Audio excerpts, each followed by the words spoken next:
I'm not sure anyone's going to be interested in this video.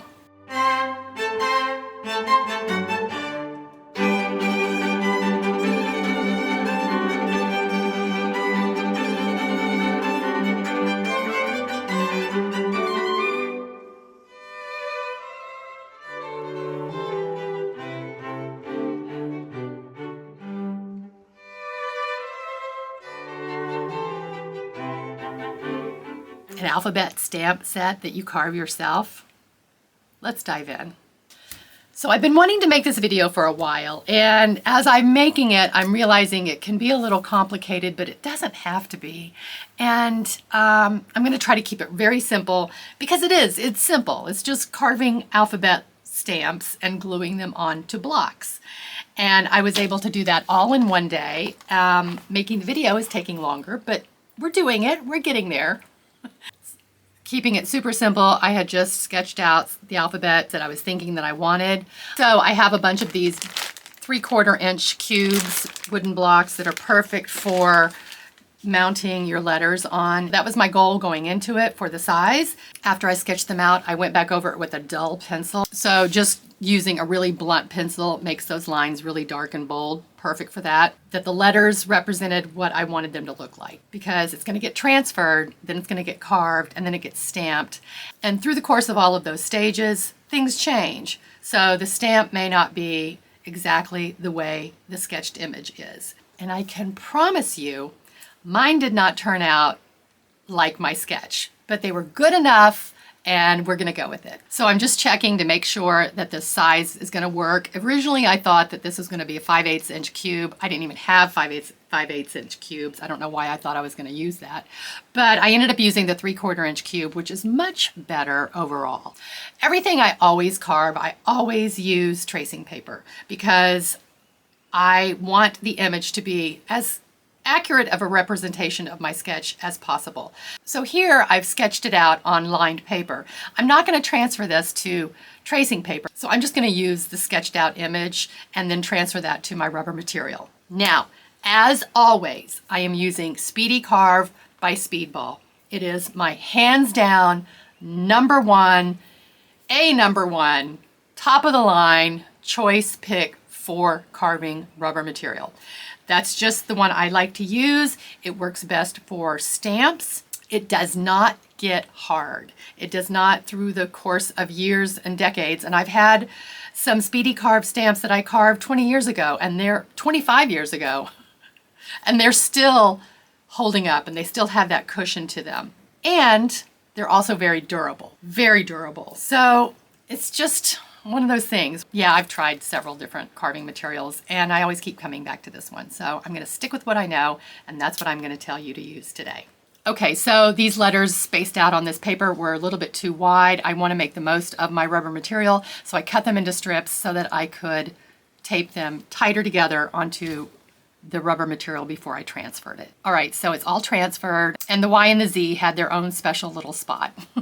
So I cut it away from the big piece of carving material, and I'm going to keep all of the letters in one block. I'm not going to cut them up into little squares, because those are going to be harder to move and manage while I'm carving. So if I have one big block, I have more control because it's bigger. So the first thing I'm going to use is my number one V-shaped blade, and it has a V-shaped blade, and it's really small.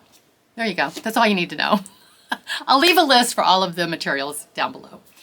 This is my go-to blade usually. It does detail really, really well, and it's always the one that I use for the outline removal, and that's what I'm doing here, is I'm outlining all of the letters. Now here you can see that I was getting really carried away with myself, and I forgot to add the bottom portion of the E. So after I got past the E part and I was going on to the F part, I realized, wait a minute, I already have an F. Where's my E? But my bottom portion of my E has a line through it, because I had to go back and fix it. And it just kind of makes it a little bit more special, I guess. I'm telling you, these stamps are not perfect. I did go quickly. They are not fine detail carving that you could definitely do, and I implore you to try that. But this was just a quick carving of an alphabet stamp set that's sort of primitive and fun and playful and blocky and chunky, and that's what it is.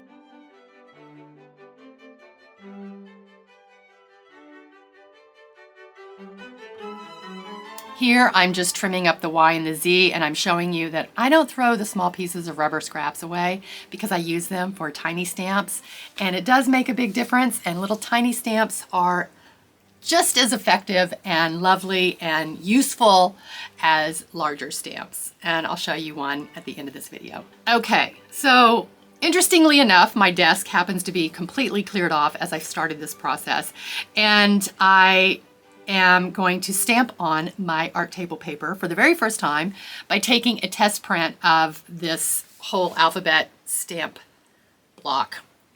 Because right now it's a block, but it's going to get cut up, and I want to use this opportunity to get as many impressions as I can.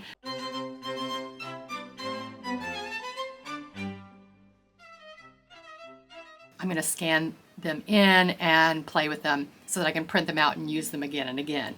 Because once I cut it up, it's no longer going to be one big alphabet block, sans the Y and the Z. But you get the idea. So I decided to use a yellow ink because why not? And it was interesting because the minute I made the impression, you could see that the graphite from the pencil transferred. The perfect conduit for that, it helped deliver the graphite onto the paper by way of the ink. And it was really cool, so I decided to stamp it out on some Japanese printmaking paper, and it's got a really smooth surface, and I wanted just to do a whole sheet, and I did.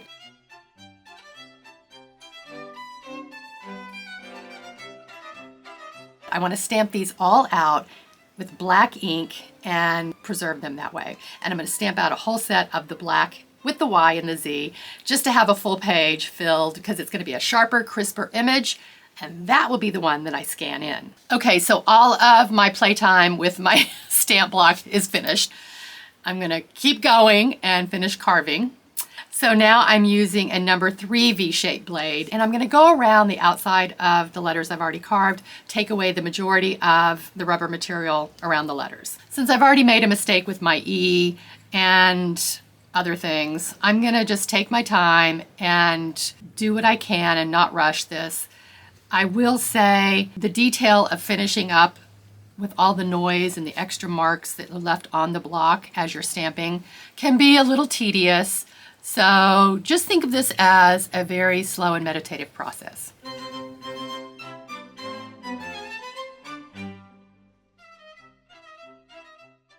So now I've gone from using my number 3 V-shaped blade to my X-Acto knife because I can get more detail. Again, you need to be careful because it can grab pieces and remove pieces that you don't want removed, such as part of your image. So just pay attention, take it slow, and just put on some music or your favorite podcast and just enjoy yourself and don't rush.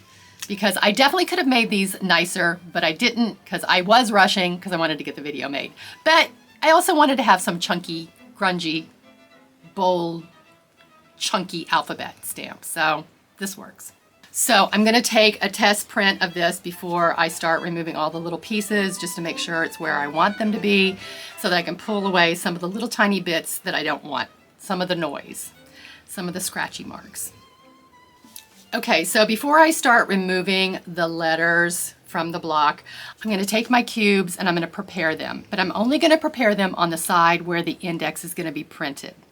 And what that involves is finding your smoothest surface, the one that has the least amount of a grain, and I'm going to use some Mod Podge gloss, and I'm going to put not 1 but 2 coats of Mod Podge.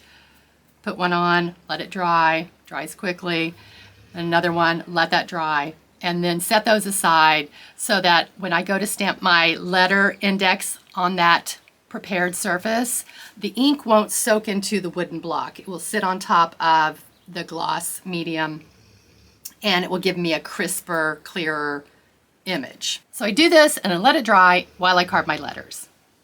Okay, so my letters are all carved, but they're not removed from the block, but I'm going to remove one of them and I'm going to play with my Y and my Z to try to see if everything's going to be all right with the blocks that I have prepared.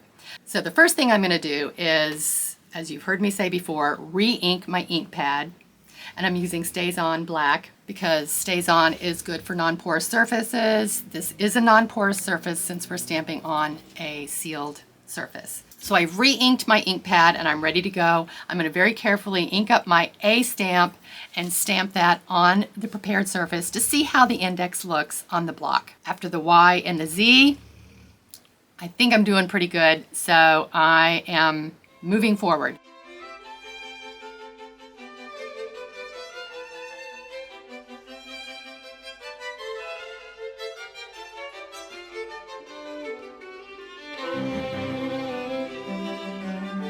So all of the blocks have their stamped index. Now comes the time to adhere the stamp to the block, because you can't adhere the stamp to the block and then get an index for it later. Actually, you could.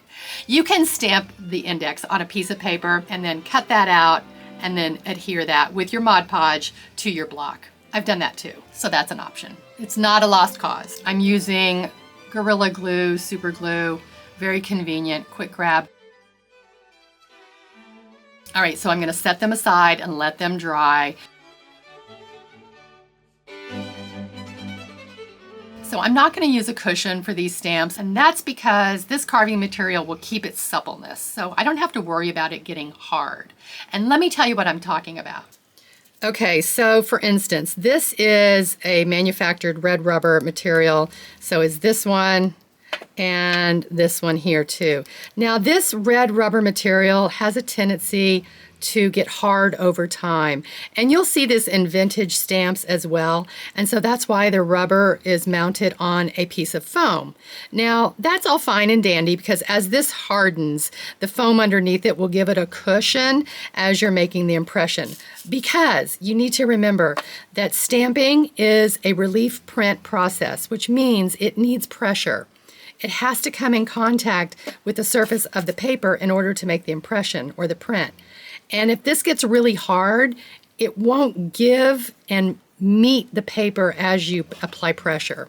So sometimes this foam is perfect and it will help the older stamp keep its impressionability, and it will help the stamp last longer. And also the red rubber is very sturdy and strong. But here's the thing, it gets really, really hard. I mean, you can see, like, take this little piece of ceramic here, and you can hear how hard that is. Whereas if I take my little carved pear that's just mounted on a block, it's totally different, and it has more give. So that's why I like this rubber material. Also, if you have a manufactured red rubber stamp and the foam is kind of disintegrated, you can just put this in the microwave and put it on 30 seconds or something. It will loosen the adhesive and you can peel it off and do a new mount underneath it. You can get foam mounts on Etsy, or you can just use craft foam like I've done here. Now this is my stamp that I carved on pink Speedy Carve. But I did mount it on a foam sheet, and I don't really know why I did it, and it's fine, but I don't think it's totally necessary. So I've used these blocks a lot, and this block that I use here is a 1-inch cube. You can see it right here. And I've used them a lot, and I've even, this particular one, I painted it, I think I used titanium buff acrylic paint, and let that dry, and then I stamp the index on top of that. That's an option. You can just stamp it directly on the wood, like I did, and this is done in the same process that I just showed you. These two are stamped on paint. I will say one of the things I like to do is smooth the edges of the corners, because they are pretty harsh. They're not very comfortable to hold. So I'll just kind of smooth down the edges on the corners to make it more comfortable to hold. A little pro tip for you. And here, the 5/8 inch stamps. That's a 5/8 inch cube. And then this is a 1/4 inch cube, the volume that makes it look so funny. But like I said, little small stamps like this,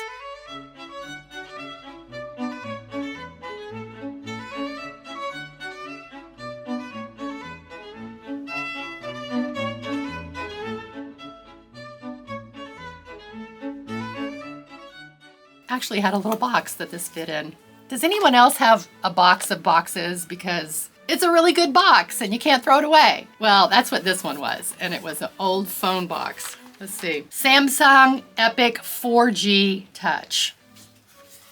Leave a comment if you know what year that was. And when I was done, I had space for 2 more blocks. So that was perfect for my question mark and my exclamation point. So the box is just perfect enough. I do like using blocks with my stamps. I do like mounting them. I don't always do it. I think it makes it more convenient to use, and you might too.